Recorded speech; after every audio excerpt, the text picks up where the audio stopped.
Good morning and welcome to Friends of the Rouge's Rouge River Watershed Frog and Toad Training, Part 2. And spring is coming. I actually have to tell you that I saw snowdrops, these little spring flowers that come up the earliest. I saw them blooming this morning on my run. So spring is going to come. So we really appreciate you attending this workshop virtually. Although I have to say, I just so miss seeing all of you in person. Although, you know, we're saving a lot of gas, and there was some black ice out there this morning, so maybe saved a few of you from having a fender bender. So there's some benefits. So if you're new to the survey, we hope that you were able to attend last Saturday's training. If not, we have posted a recording. So make sure to listen to that. And veteran surveyors, welcome back. I'm so happy to have you back, and I appreciate you coming to a training. It's always good to do a little bit of review and make sure we're using the same protocol. And I have to tell you that I will be, for everybody who signs up for the survey, I will be sending you out a quiz on the call. So you can review that training, review the Froggy app, work on those calls. We had intended to send that out sooner to our veteran surveyors, but it got a little bit more complicated to design a quiz on calls with sound files over the internet. So actually, Kathy Abelson, who did our Froggy voice app, is working on that right now. It should be really cool. So I am Sally Petrella, the monitoring manager at Friends of the Rouge, and I've been overseeing this survey since 2001. And I'd like to introduce Jackie Hekela, who is going to be overseeing the questions, and also Lara Edwards, who has already been chatting with you. She's running the chat, and she'll be putting some things out in our chat box. And I also am really excited to have 3 veteran surveyors who I will be introducing shortly, who will help you understand what it's like to do the survey and hopefully convince you that this is a really fun thing to do.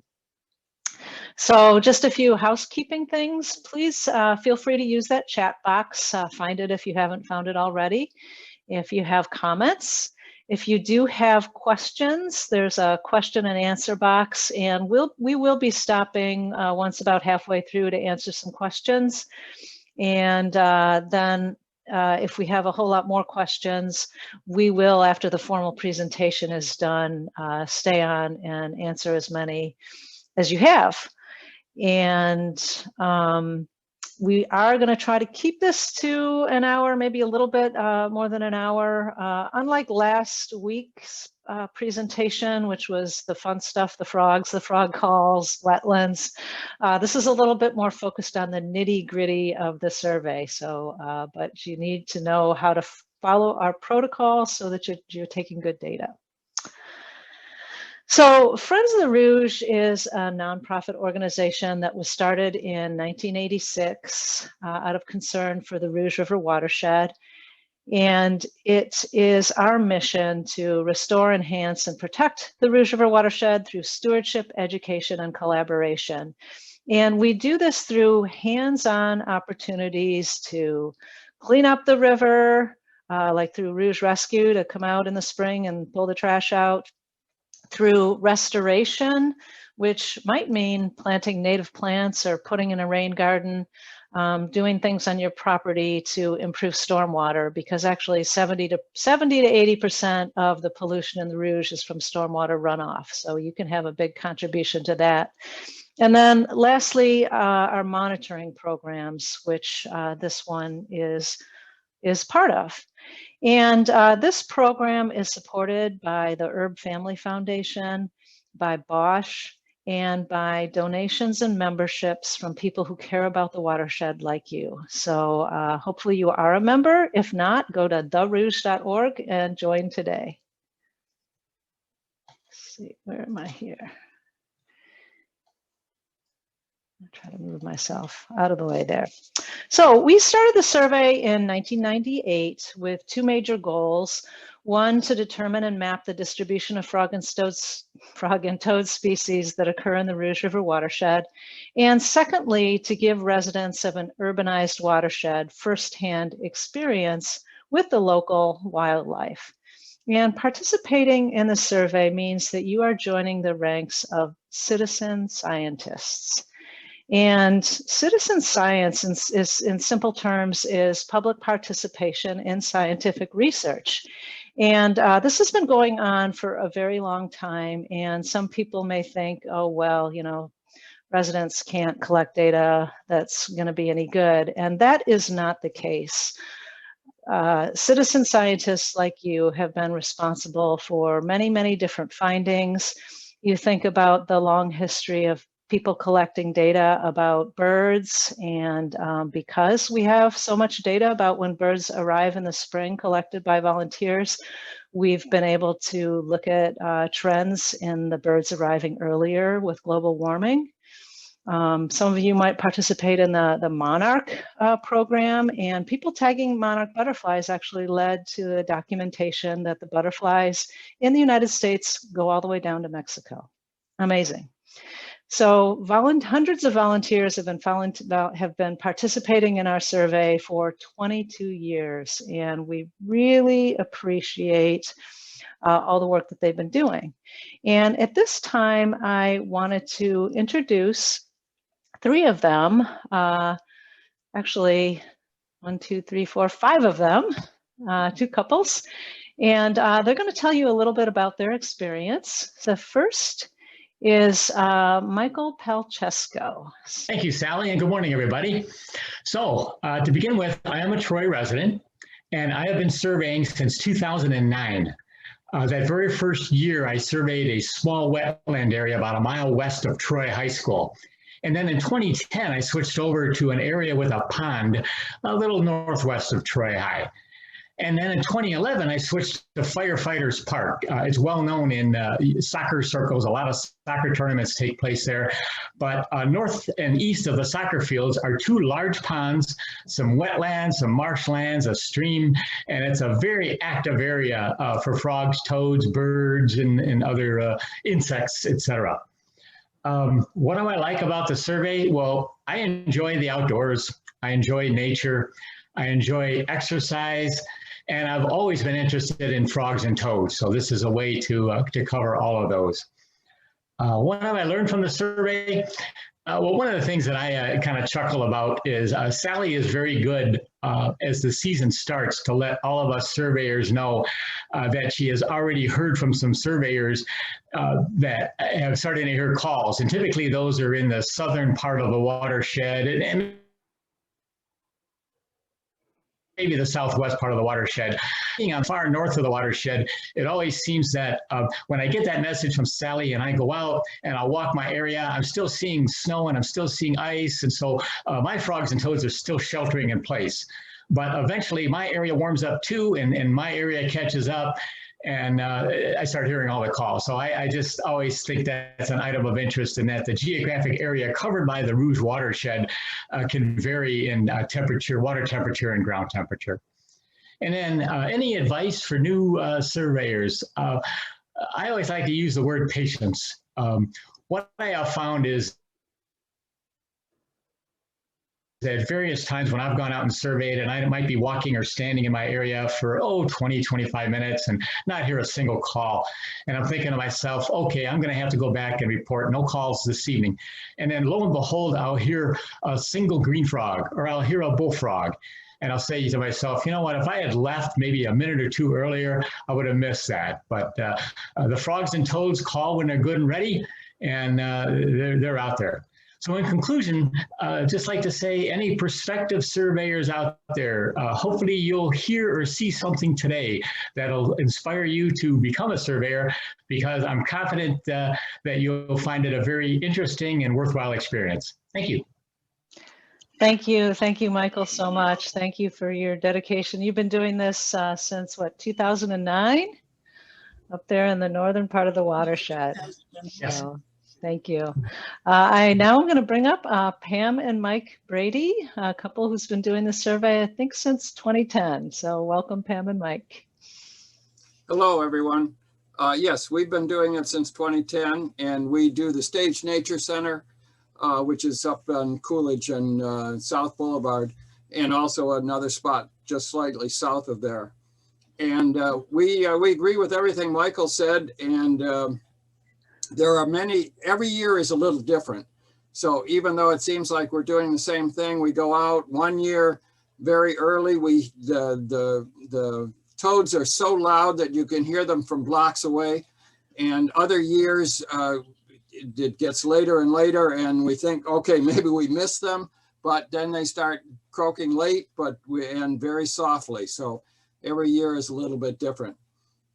And when you're doing these things, it also, when I go golfing, as I'm walking on the golf course, even though it has nothing to do with with my listening for the survey, I listen, and there's a green frog off in the corner there croaking, and then it gives me, you know, then I recognize it. So it's kind of good all the time.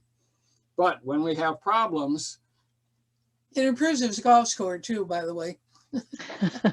But what we do is cheat a little bit, because there is a heron rookery in Troy on John R. and Square Lake, southeast corner.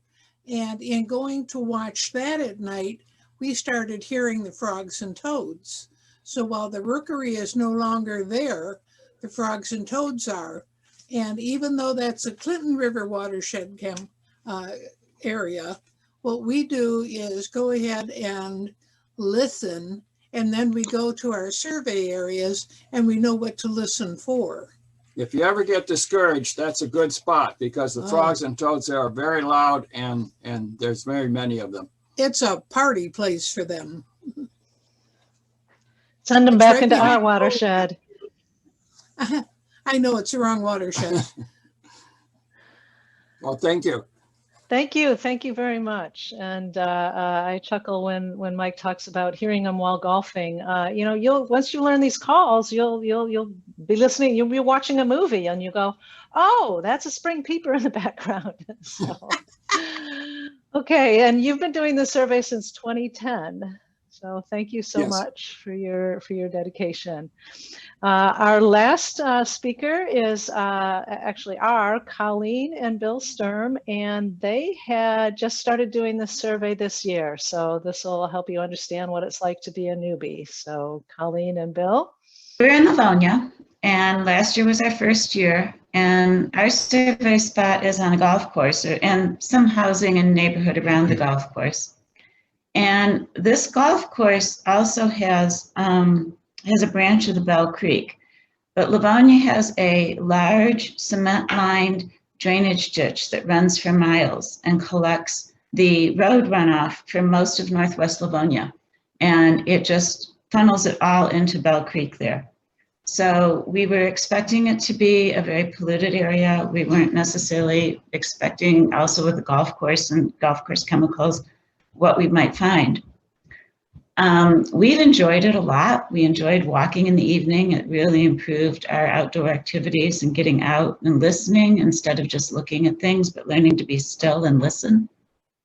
And I think the thing that the two pieces of advice I'd really want to give someone are, the first of all is when you go to listen, I think it's necessary to still yourself, to learn to stand still and quietly and just give the frogs time so that they, you know, you're not disturbing them and scaring them into silence.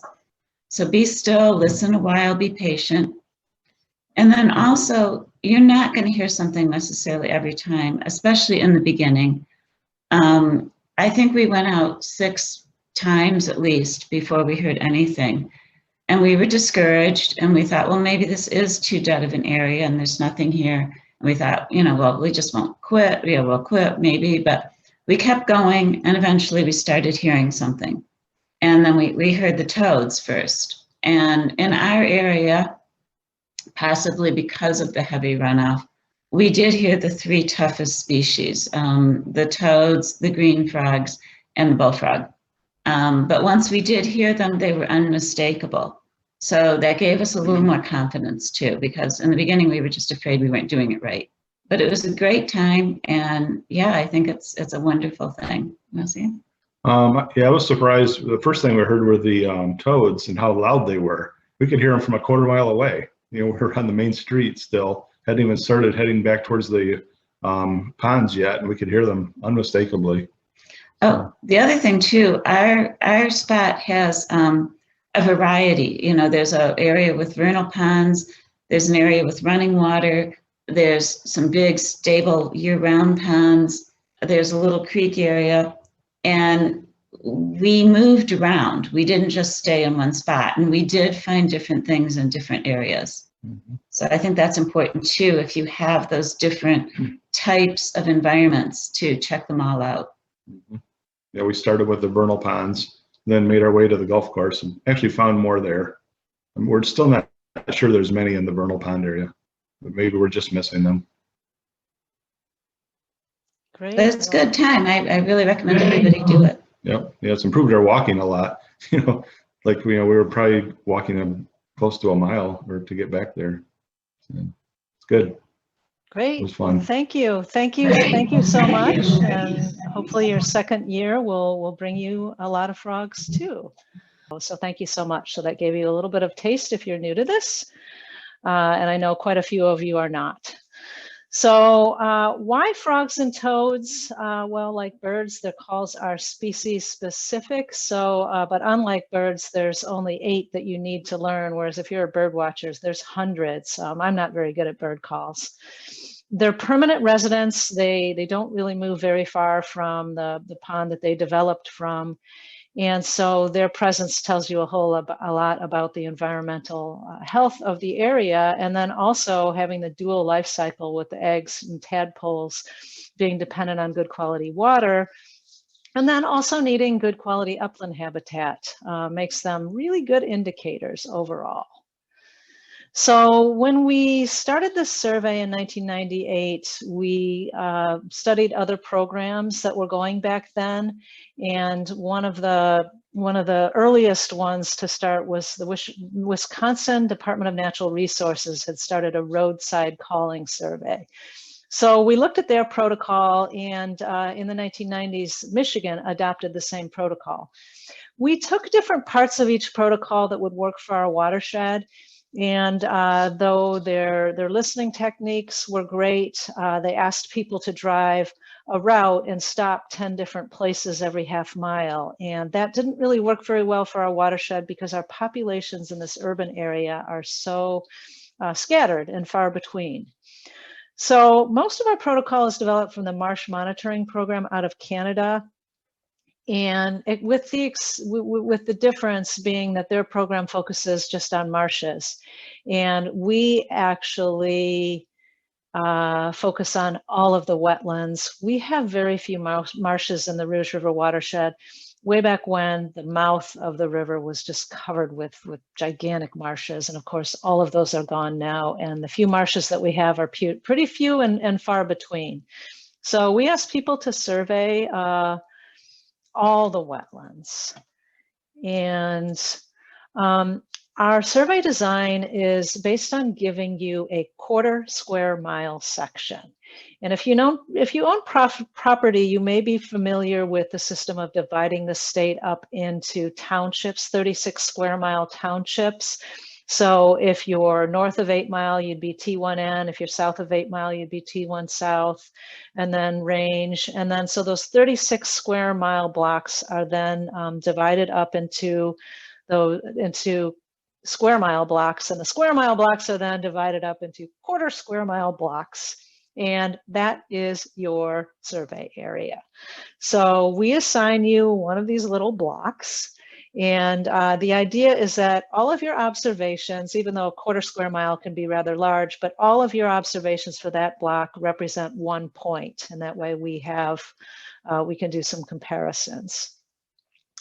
And this map shows you the blocks that have been surveyed, 978 blocks out of a potential 2,128, which really was that whole grid system. Some of those just are not surveyable, like you notice the area east of the watershed, the Detroit area. Most of that has been paved over. But there are still potential areas that have never been surveyed that we're looking for surveyors for. So, As a surveyor, you have certain expectations from us, certain responsibilities. Number one, understand the directions, and I sent you an email, but I also show you how to get our participants manual that goes over everything that I'm covering today. Secondly, if questions arise concerning the survey and how the survey is to be conducted, you need to contact us right away. I respond great to email. I also have a phone number. It's on all our information. So it's best to get those questions answered right away because the survey season doesn't stop. Conduct the survey in a safe, courteous, and ethical manner. Follow the survey procedures consistently. This is what keeps our data high quality. So please try to follow those consistently. And then lastly, share your insights, your experience, your enjoyment with fellow surveyors, with project staff, with other people. So all the information that I'm showing you today can be found on our website, and this is the URL, or if you just go to Programs, Frog and Toad, and look under Registered Frog and Toad Surveyors Information. And I also sent you an email today to this, and I think Lara is putting that into the chat. So there's a participant's guide. There's the one form that you will use, either in Excel if you like that, or if you have trouble with Excel, PDF. The call learning aids, SoundCloud, the Froggy app, and the descriptions, and then also a link to help you find a block or look at data that's been found with past surveying in your block. So this is the participants manual. So when we do these workshops live, we hand you a paper copy. And if you would like a paper copy of this mailed to you, I would be happy to put it in the mail today. I'll be in the office today. Just let me know, or there's a link to a PDF. So please, first thing you want to do is read that manual all the way through, and then when you're done, go back and read it again, and then when you're done, read it one more time, and then you should be pretty up to speed on what to do. The manual has a great section on the frog calls, because when you first go to learn the frog calls, learning a sound is a different sort of learning in your brain, and it's helpful if you can make associations like the chorus frog, that's the comb frog, or the peeper, that's the jingle bell, or the leopard frog, that's the snore, the green frog, the banjo string. So some people say, yeah, I heard the banjo frog, or I heard the comb frog, but those kind of associations really help you. And in that manual, the manual actually has all the species in Michigan. These are the only 8 that we know we have now. So these are the only 8 that you really need to get to know. So when do I survey? So these surveys need to be done in the dark, because frogs and toads, are prone to getting eaten by predators. And so they tend to do their calling when it's dark out and they have the cover of darkness. So we want you to be out there at the maximum calling time, which would be half an hour after sunset or before midnight.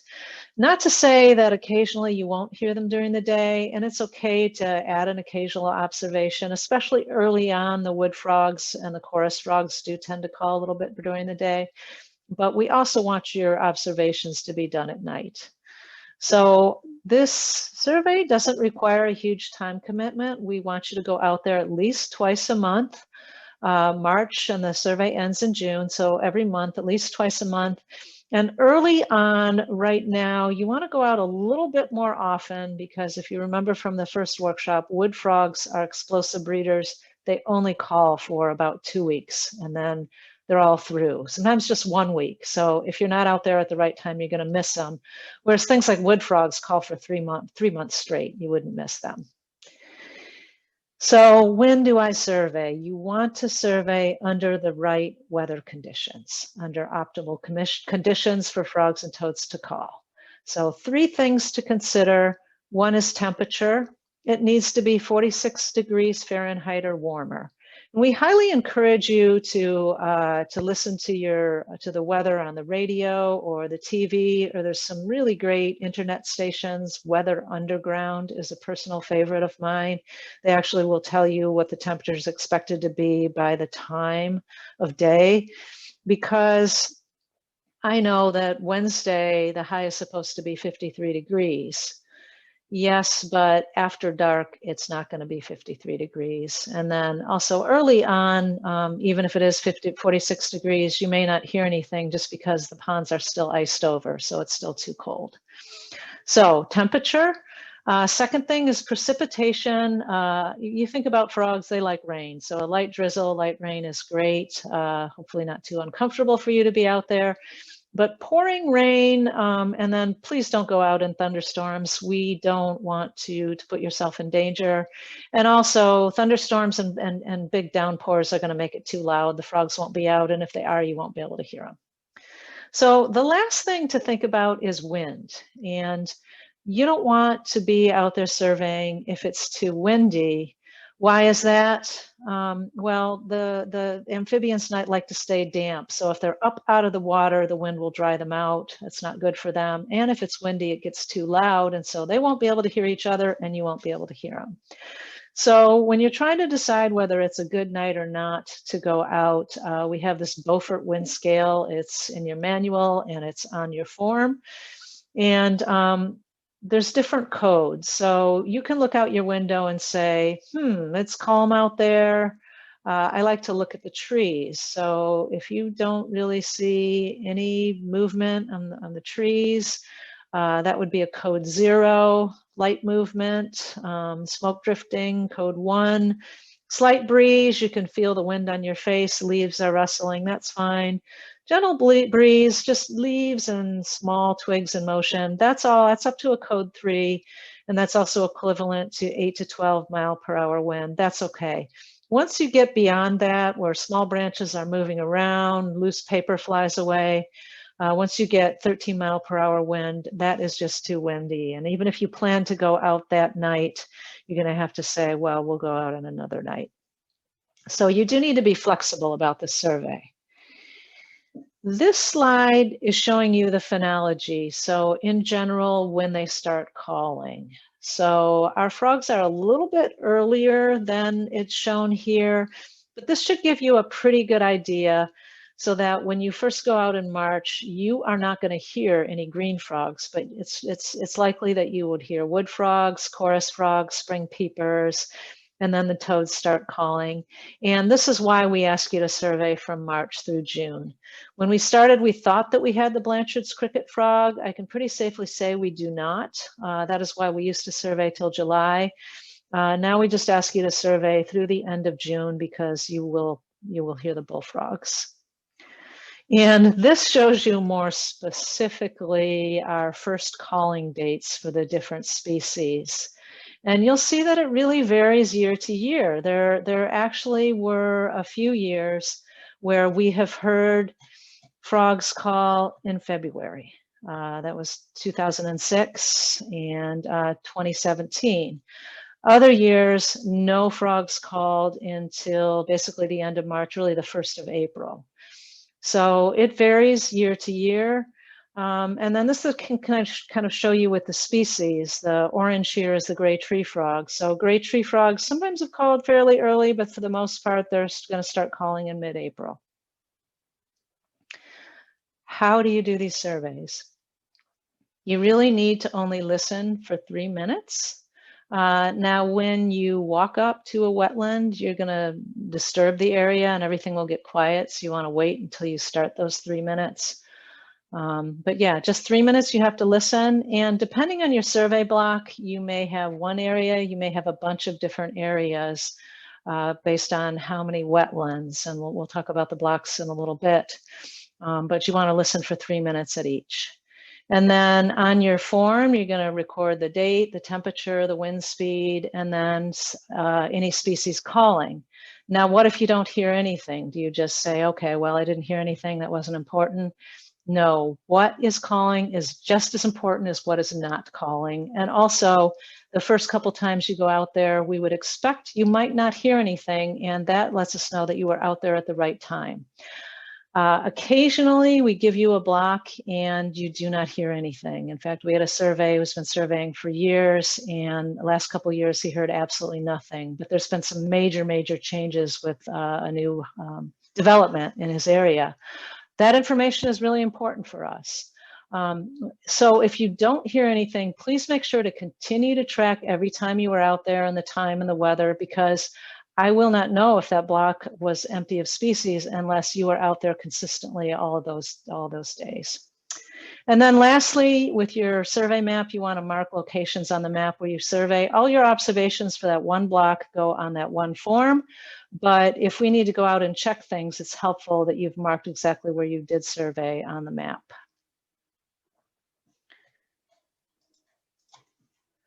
So here is the observation log, and you will want an observation log for every block that you do.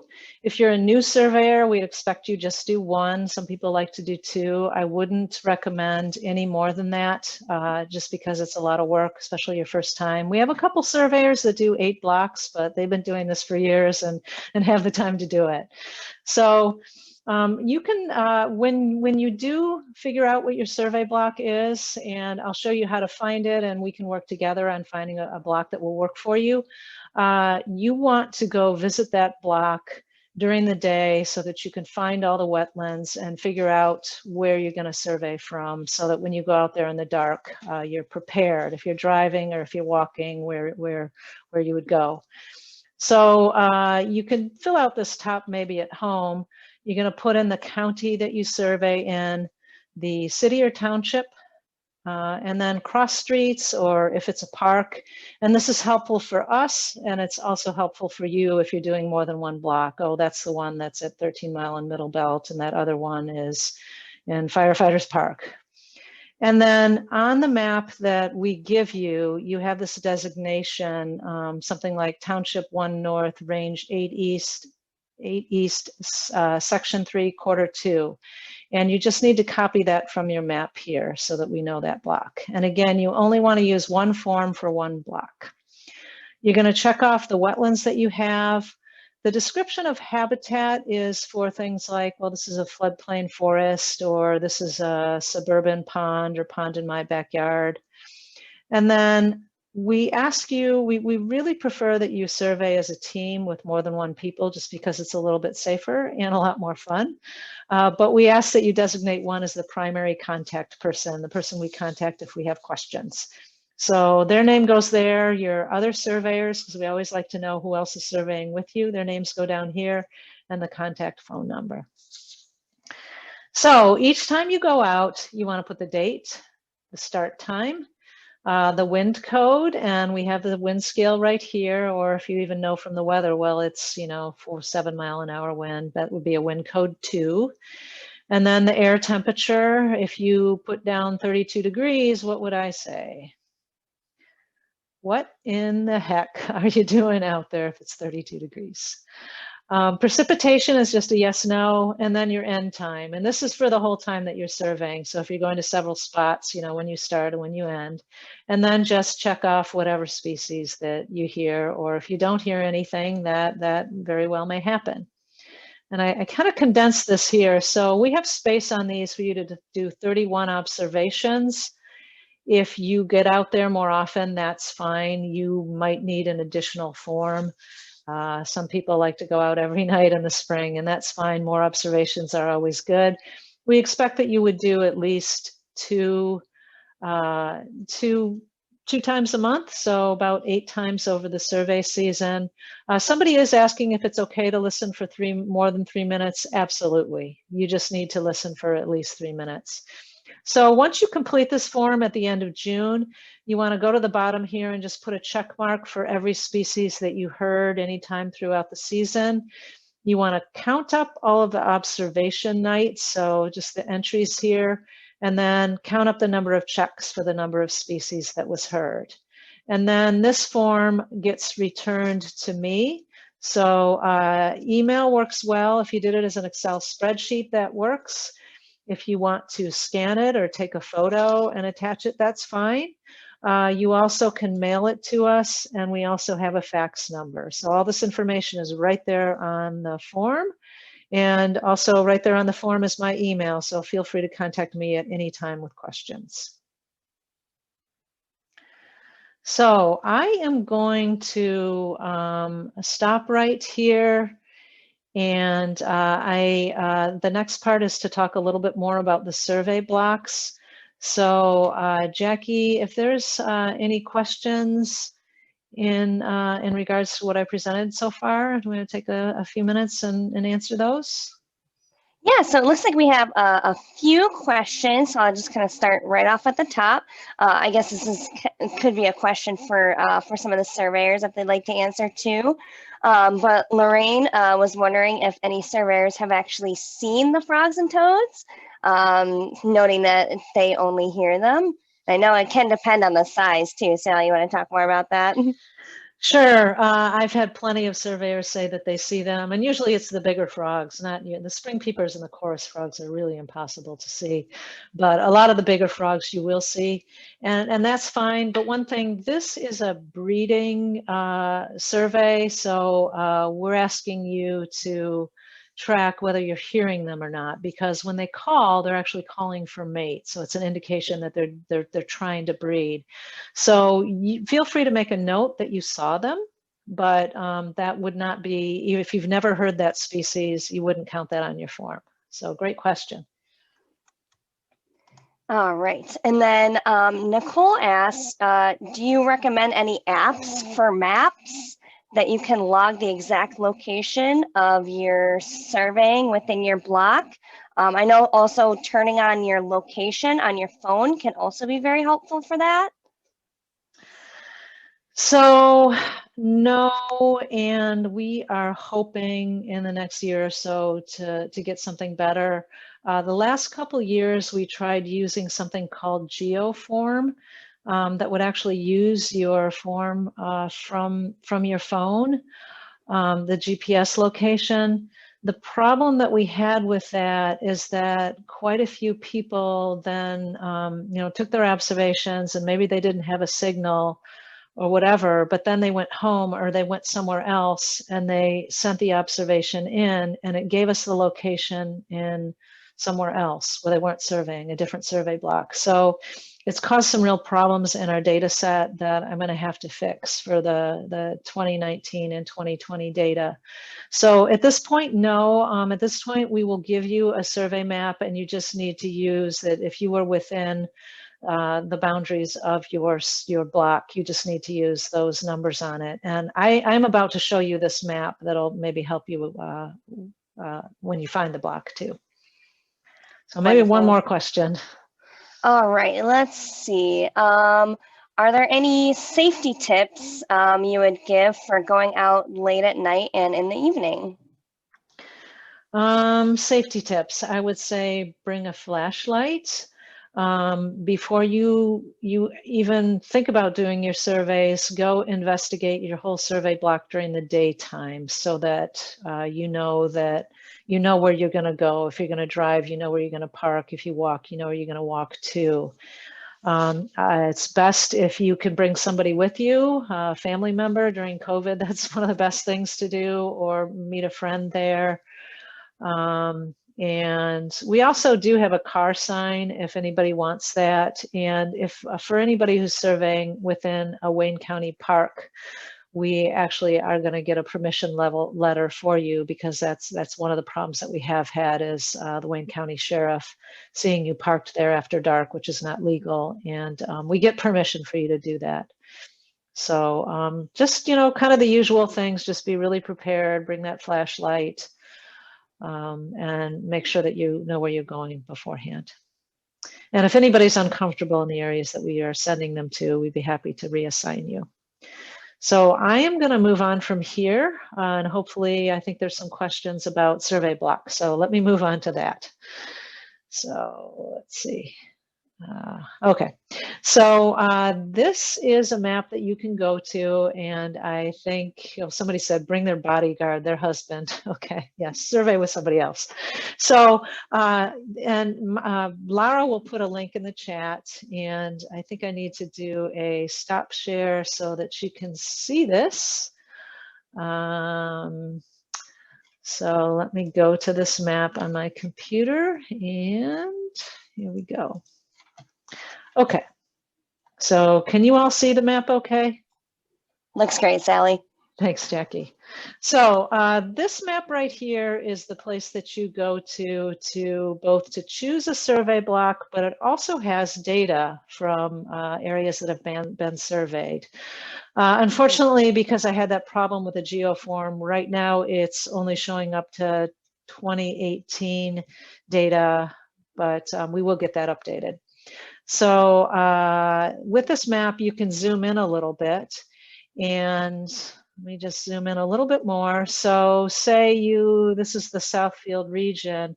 We have all the blocks, and the darkness in the blocks is if a lot of species was heard there, but you can click on any block, say that looks like there might be some wetlands there. I would like that block. And when you click on the block, it will give you the township range and section for that block. Also, it will give you information about who's surveyed there. It looks like that block has not been surveyed. But if you look at a block that has been surveyed, this one right here, you can look at the data. So you can see that there were 4 species: toads, bullfrogs, green frogs, leopard frogs, that have been heard there, 4 different species. But you also might note that one of these observations was in 2001 and the rest were in 2008. So we don't have any current data. So probably don't have somebody surveying that right now, and that could use more data collection. And if you zoom in a little bit more, you will see this is just a basic map, and then we have a wetlands layer. So when you're thinking about a survey block, you might say, well, is this area over here good or not? Well, if there are no wetlands, the blue areas, that might not be a very good survey block. And basically, you can survey anywhere. There's just 2 things that we require. Number 1, your survey block needs to be within the Rouge River watershed. And number 2, there need to be some sort of wetlands. We don't want to send you to an area that doesn't really have anything. So I'm going to zoom in and show you a survey block as an example. This is one out in Salem Township that has a ton of wetlands. So like I said, these maps have some, the blue areas indicate wetlands. So you see there's quite a few wetlands. You can see the roads there. And this particular block had 7 species, but was last surveyed in 2005. And then there also is a little bit of information about those wetlands. So I'm going to now go to the map that we would give you if you wanted this area. And again, you click on it. This is T1S R7E 16-4. So somebody's signing up for this block. Let me do a stop share and go back to my program. So somebody signing up for the block would get a survey map that looks like this. And our survey maps are an aerial photo, although these are a little outdated. They were taken in 2010. And on top of that is our wetland layer, which I'll get to in a minute. So if this is your block, and you can see this is T1S R7E 16-4, and for my veteran surveyors, if I've already sent you your maps, you're all set. But new surveyors will have to figure this out. And these dotted yellow lines are actually your whole survey area. The map you see is a little bit bigger, just so you can see the roads for a little more frame of reference. But you would be responsible for everything within that. And when I say responsible for that, what you want to do is you want to look at all those wetlands. And this particular example has a ton of different wetlands. So you'd want to find quite a few different areas to look at. And what you want to do is find a variety of wetlands. So say you lived right over here. Well, this would be really easy. You've got a nice forested, and on these maps, anything with the little cattail means wetlands. And this was based on some work that we did in 2005, so it might be a little bit updated. We are hoping to get this updated soon. So you've got a forested wetland, you've got the scrub shrub. So it looks like this would be a great area to listen from. You've got some more forested wetland. You've got unconsolidated bottom, which just means an open pond. So you may or may not be able to get to it. So you want to just drive around, walk around. Maybe this is an area you're familiar with. maybe we give you an area you're not familiar with. So just check it out. This has some emergent or marsh, which is, like I said, is pretty rare. So you would want to figure out how you could listen somewhere over there. And since you want to be on public property, you just want to be on the major roads here, you could probably find a couple places to listen from over here. Sometimes traffic can be a problem, so you'll have to think about that.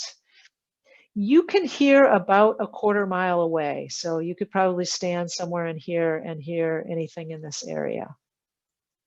And so with this map, we do want you to mark off where you are actually surveying, and there's some place at the bottom for you to put more information about your observations. Some people hear only certain frogs in different areas, and that's great information. But again, it all just goes on the same form. So just a little review on the types of wetlands. You really hope to have a vernal pond in your area because you will not have any wood frogs if you don't have one.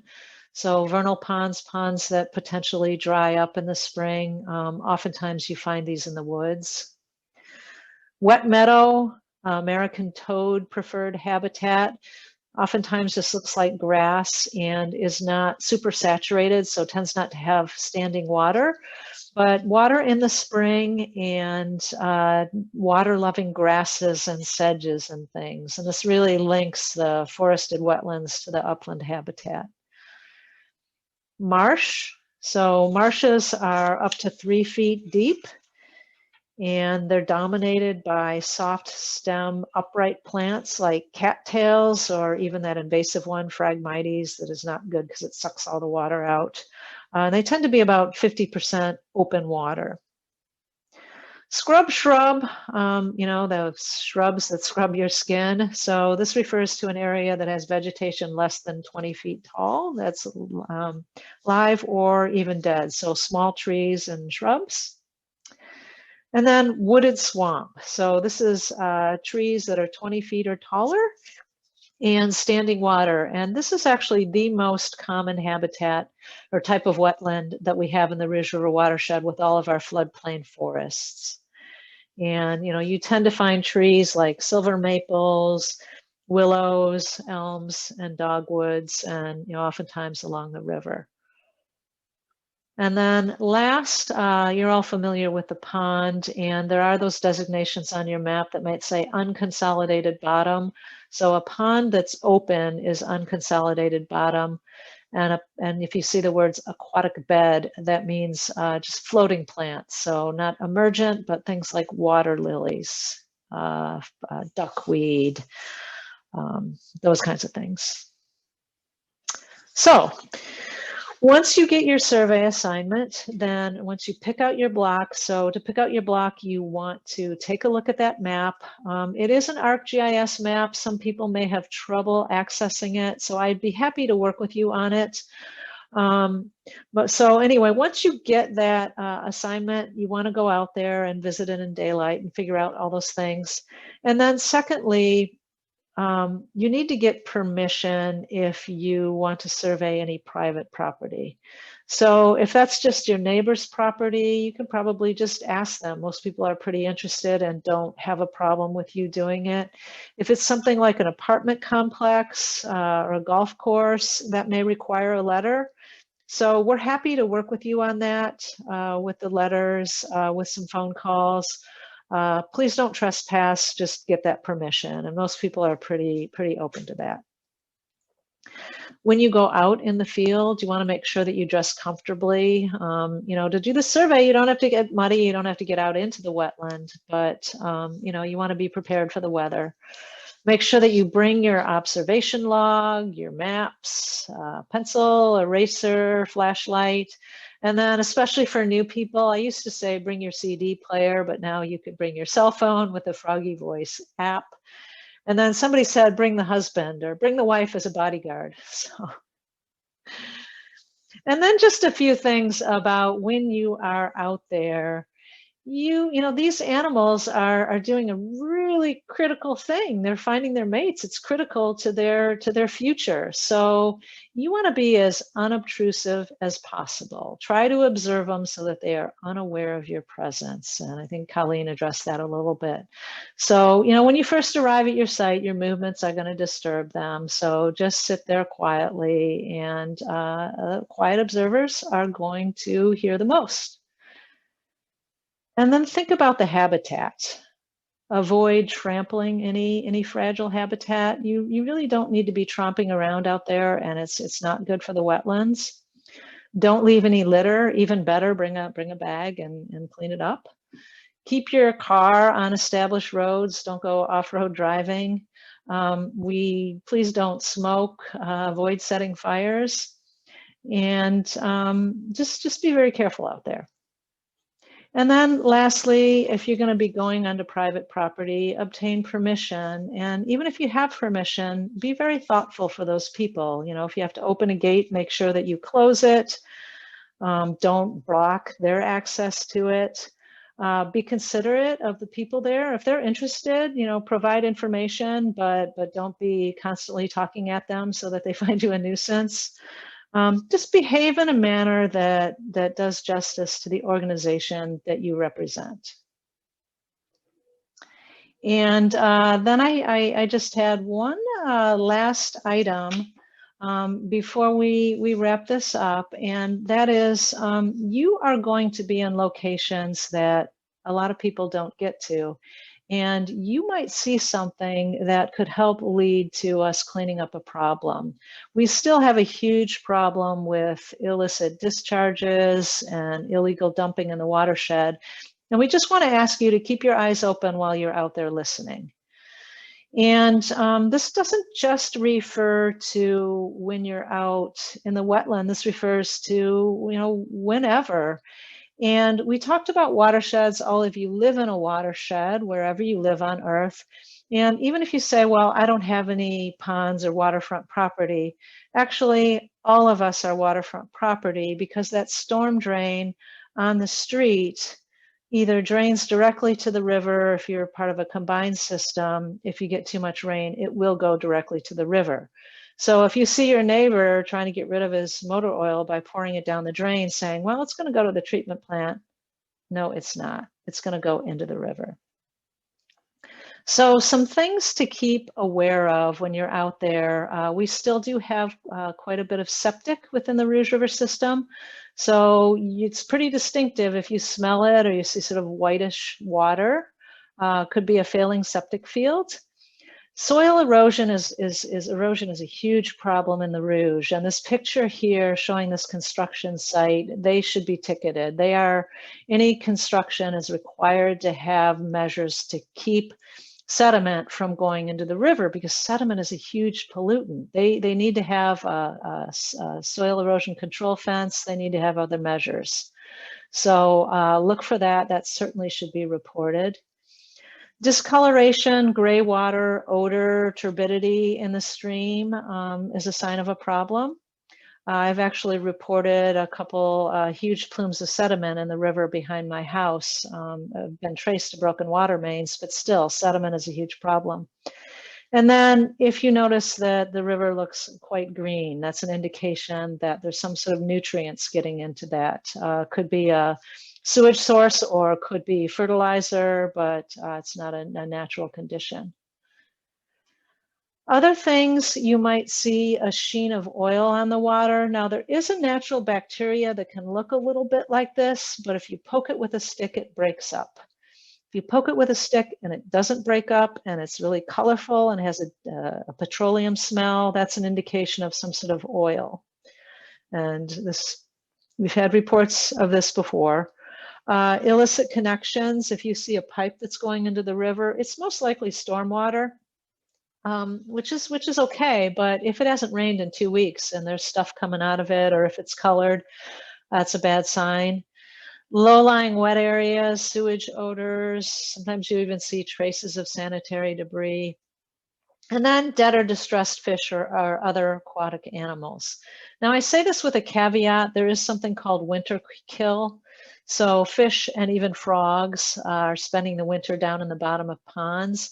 And sometimes, depending on the length of winter, the pond loses all the oxygen, and this causes them to die. And it's actually a natural process. Oftentimes we get reports about gizzard shad.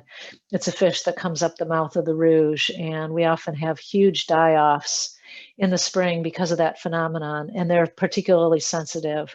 And people call us really alarmed. And yes, there's still a lot of pollution in the Rouge, but that's actually a natural thing. But if it's not spring and you suddenly see a big die-off, definitely something to report. Other sources you might think about: if there's a restaurant nearby you and they have a big dumpster in back and you see something coming out of that going into a storm drain, not good. Discharges from pipes, oil, grease, misconnected floor drains, those often are what we trace these things to.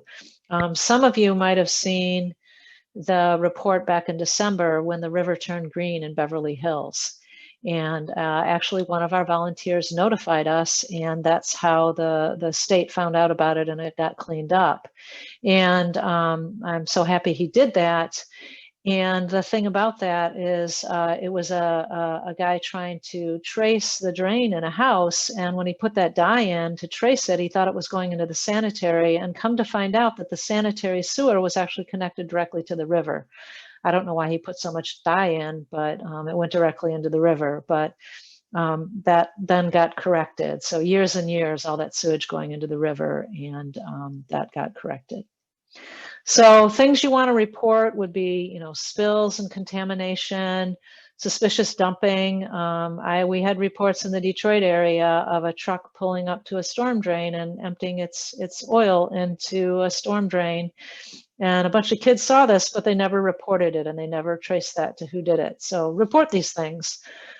Sewage on the ground, large number of dead fish, except for in the spring, failing or leaky septic systems, construction sites, and then polluted runoff coming off of a storage pile or a dumpster.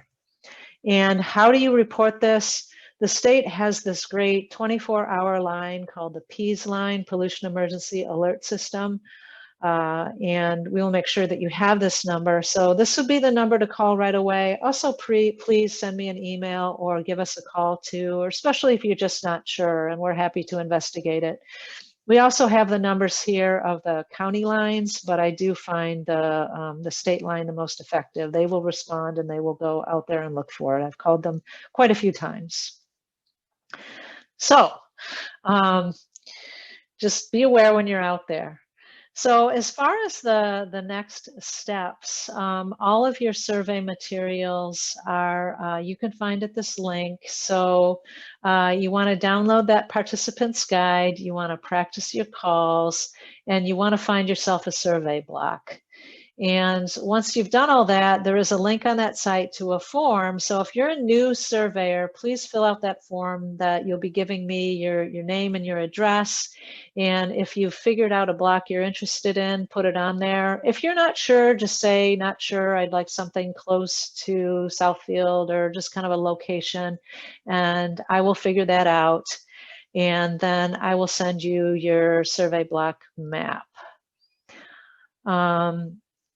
So to be successful in doing this survey, you need to understand your instructions. You need to locate your survey block because you want to make sure that you're surveying in the right place. And then you need to survey under optimal conditions. If you went out there tonight, what would I say? What in the heck are you doing out there? And a couple other things that we will do to support you through the survey is that we will put you on an email list, so I will give you updates. And please feel free to update me if you have questions, to send me an email if you have questions, or when you first start to hear things in the spring, and then we will share that all out. We also have a Facebook page just for Frog and Toad Surveyors, so I'll send you a link to that. Also, we will add you to the Friends of the Rouge e-news list, just so you get updates from our organization, because I assume that you're interested in some of our other programs and what our organization is doing. And of course, we would love for all of you to become members. So with that, I want to give a big thank you to our 3 teams of veteran volunteers, Michael, Mike and Pam, and Colleen and Bill. I want to thank you so much for signing up for this survey, and thank you to the veterans who've contributed hours and hours to the survey, and encourage you to become a member. So I am right at 11 o'clock, so we have finished the formal presentation. So if you really need to go and you don't have a question, that is fine. If you want to stick around, I'm going to stop sharing and we will open it up to questions. And I also, if you have questions of any of our veteran surveyors, I'm sure they'd be happy to take one too. So thank you so much, and thank you to Jackie and Laura for supporting this. So let's see, I'm going to do a stop share there. And my co-presenters, if you can turn your video cameras back on, and we'll go to gallery view here. So questions, comments? Yep, ready for some questions. We have a couple in the Q&A. So if anyone has any questions along the way, feel free to use that feature. That's the best way to make sure we don't miss it in the chat. So let's see. Caitlin asked, what if we happen to be in a excuse me, in a different area outside of our survey block and hear frogs and toads? Do you want them to report that? Yes. Yes, we do. If you can keep down that same information, and if you can either go to that map or you can give me pretty specifically where you were with that observation, we will add that. I do that all the time. The geoform was kind of nice for letting you do that easily, but hopefully we will get that fixed. But yes, I will take those, but don't try to confuse things and put it on your form. Send it separately. And then this one's kind of adjacent to it. Treva asks, did you say 1 block per log? So if you have 4 different locations, would you want 1 per page? Yes, yes, so 1 block, that 1/4 square mile block. So if you have T1N, R8E, section 3/4 2, all your observations just go on that 1 form, even if you're going to different places, but everything within that square go on 1 form. If you're doing an additional block, then that would go on a totally separate form. So all observations for 1 survey block go on 1 form. And sometimes you have to use 2 if you observe a lot. We have a few surveyors that survey maybe 60 times, and more is good, just you're being more thorough, but at least 8 times. Awesome. And then Brendan asks, are maps mailed out or accessed digitally? Oh, that's a really great question. I'm glad you brought that up. We have all of the maps as PDFs, so we will email them to you, but we are very happy to mail maps. We are happy to mail anything else that you need, like the participants manual, like the observation logs. And even if you still have a CD player and you'd prefer to learn your calls using a CD, I would be happy to mail that to you. Just let me know, just send me an email and make sure I have your appropriate address. All right, another great question Lauren had. This was earlier on, so she was asking after we were done talking about the instructions for performing the survey, could you give us some examples of how the data from the surveys has been used?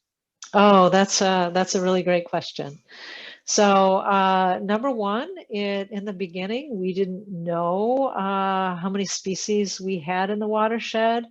So we have confirmed the 8. Like I mentioned, we didn't know if we had the Blanchard's cricket frog. And although that's been found a little bit west of the watershed in the Ann Arbor area, we don't have that. We were even a little bit unsure about the Fowler's toad, but that's really limited to interdunal wetlands, and we don't really have any dunes in the watershed, so you find that more on the west side of the state. So we've confirmed the species, And then we use the data for various things. One is the Rouge River is a designated hotspot and an area of concern. And because of that, there's a whole plan to restore it. And part of that plan to restore it includes habitat restoration projects. And so when the group that has been working together on identifying those projects, they looked at our data to see where we had good frog and toad populations and where we had low ones to help identify areas in need of projects. And one of the things that's come out of that is we have a lot of people that survey along Hines Drive. People are close to that. They think it's great. And those areas actually tend to be pretty poor for amphibians. And part of that is because you think about Hines Drive. Well, Hines Drive is always closed because it's flooded. And if you think about you're a frog and you find this great wetland and you lay your eggs and then you get this big flood, all your eggs are going downstream. So one of the plans for this year is to be adding more like disconnected wetlands that aren't quite in the floodplain. So there's those kinds of things. And then, we are kind of tracking areas that have really lost species or occasionally, and I'd like to put it back to you as volunteers for you to be cognizant of development going on. And you can actually go testify if a development is coming in to make sure that your wetlands get protected, because the state has these hearings and people come and say, well, I don't want this development or whatever. They can't do too much about that. But if you show up and you say, well, I know that we have 7 species and we have leopard frogs and they're really sensitive, that has far more impact. So I also would put it back to volunteers to use the data. Great question. Awesome. Yeah, these are some great questions. So we have another one. They have a couple different wetland types in their area and different frogs and toads for each. Lorraine was asking, should we note where or like which wetland type we hear the species, or just note at the top of the form? All the species would just go on the form, but on that map, there's a place for observations. So if you want to put marks, or some people even just code it, put a letter A, and then down at the bottom say, this is the area where I'm hearing the chorus frogs, and then B over here, this is where I hear the toads. Because that's very common that you only hear some species in one area, because of course they have different preferences for wetlands. Wonderful. Let's see. Kayla asks, I live south of the Rouge watershed area and was wondering if there are any organizations you know of that are running similar programs in the Huron River watershed or downriver area. So I don't know any in the downriver area, but the Huron River watershed does a survey. It's a little bit different. Our survey is really independent, where you're assigned a block. They go out more out in groups. But David Mifsud, who used to work for us, actually works with that program. It's the Ann Arbor Natural Areas Preservation. And if you want to email me, I can give you a little more information. Also, that marsh monitoring program that I mentioned, even though that's out of Canada, if you have a marsh close to you, and especially if you're a birder, because they have surveyors do frogs and toads as well as birds if they want to. They don't have to. And then lastly, you could sign up for the state survey, but again, that's 10 different spots. So maybe that would work for you. Sally, she could also sign up for this survey if she wants to drive. That is the first thing that I should have said, is that we are happy to assign survey blocks within the Rouge River watershed that you can drive to. And we have plenty of people that don't survey. I mean, it's great if you could survey your backyard, but we're happy to send you to a more public area that you could go to. And then Michael has a great question. I'm going to kind of refer this to Lara because we'll be getting a link in there. He was asking for a list in the chat of the 8 frogs and toads that are known in the watershed. I know we have that information on our website, so I'm going to refer to Lara to putting that in the chat. All right. And then let's see, a lot of great questions. We'll try to get to all of them. Wait. I do want to just refer to that last question. Somebody just put in the chat, and let me see who this is. The Greg Hammond is on, and he says, he says the Ann Arbor Natural Areas Preservation Frog Survey only covers locations within the city of Ann Arbor. Okay, and he has the job with NAP that David Mifsud did. Okay, I would love to talk to you. This is George Hammond. So I'd love to talk to you sometime. So you'll have to sign up for our survey instead if you're downriver. And then Michael also asked, I know you had mentioned this, about sending car signs like they do for the bug hunts, if you'll send those out to volunteers. Yes, I'd be happy to send you a car sign. I can email it to you and you can print it, or I would be happy to mail it to you. So just let me know. And I'm also watching the chat here. There is one additional frog program called Frog Watch, which is a national program. You can sign up through the Detroit Zoo. Although I looked at their material and I think during COVID, they haven't been doing any workshops. And then Caitlin asked another great question. Would you be interested in any photos or recordings from the field?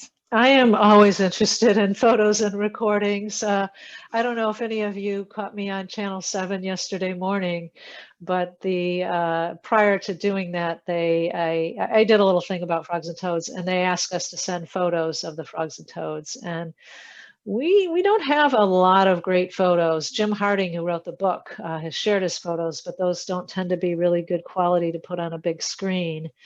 So yes, I love photos. And then I also love calls. We're going to be doing this quiz for you, and we need recordings of calls. And to do more tests and practices, recordings are great. I have a few volunteers who send me recordings, so always love to get that.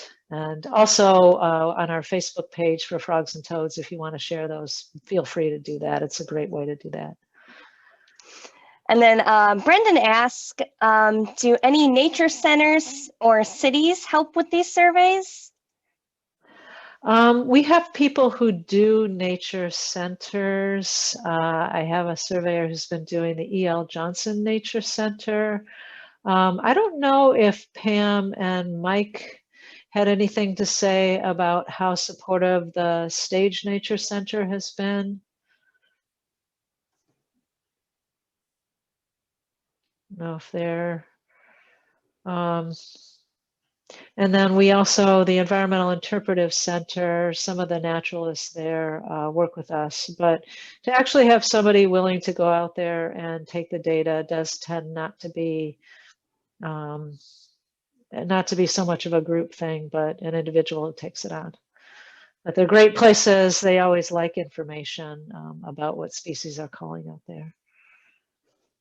And then it looks like Laura got the list of species up there. Awesome. Thanks. Great job, Laura. I'm expecting you to know that by heart. All right. And then we had like a few questions about PFAS and foam in the river. If you have like any comments about that or. Wow. Okay. So I've actually just recently started to dig into that. The Rouge, well, you would say with all that industry down there, it's got to have lots of PFAS.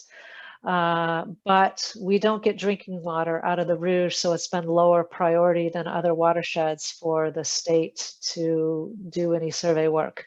They just did survey work last year, and surprisingly, they did not find much in the way of PFAs at all. They did all around the watershed, and I could even share a map of their data, with the exception of a couple spots over by Willow Run Airport, and one over close to where the Ford plant is in the city of Wayne, and they're addressing that.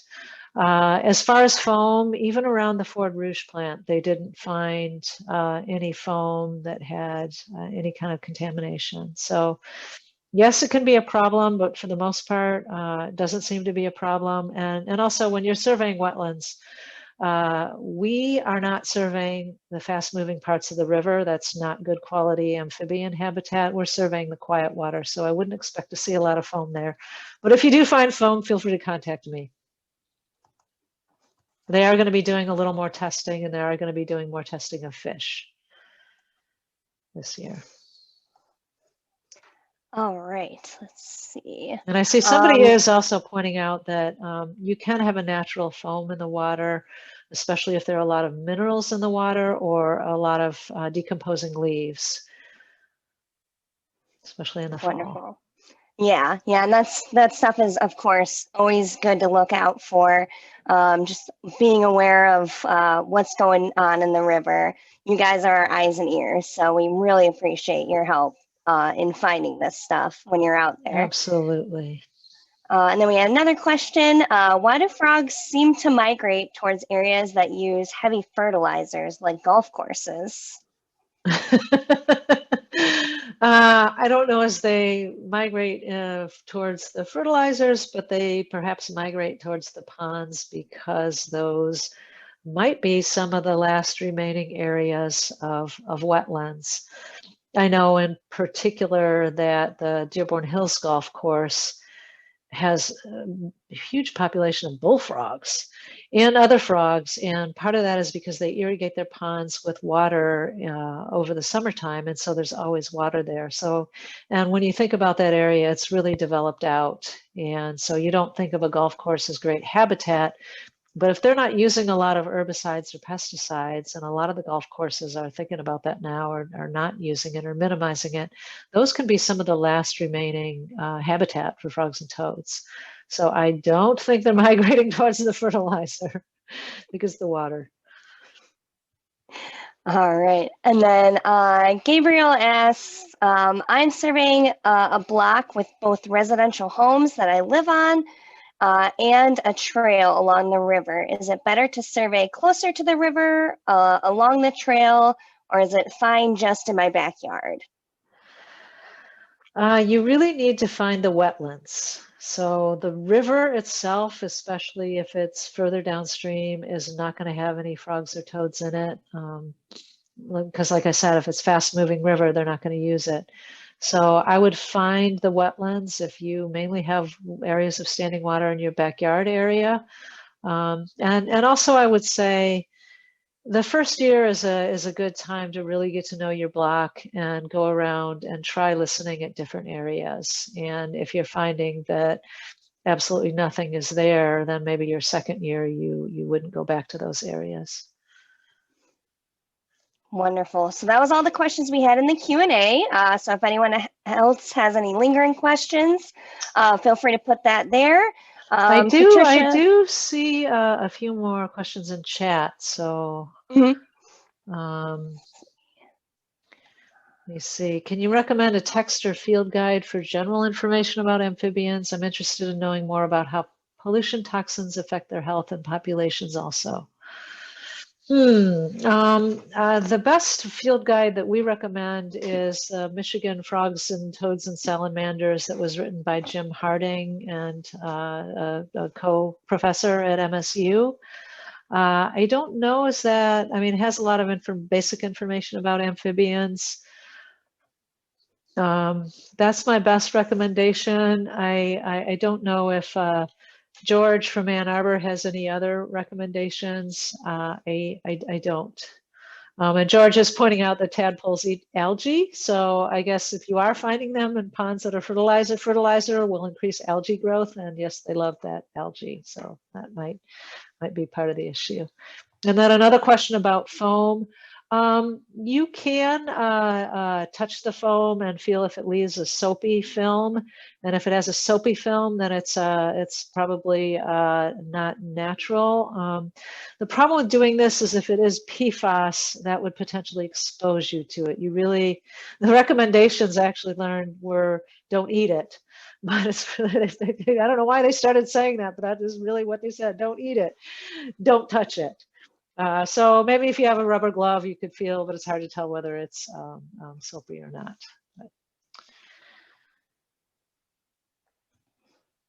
Okay, it's 10:20. Thanks for sticking around, everybody. And in closing, thank you so much. We couldn't do this without you. Thank you to the veterans. Welcome to the newbies. I hope that everybody has a lot of fun with this survey and you hear a whole lot of frogs and toads soon. All right, thank you.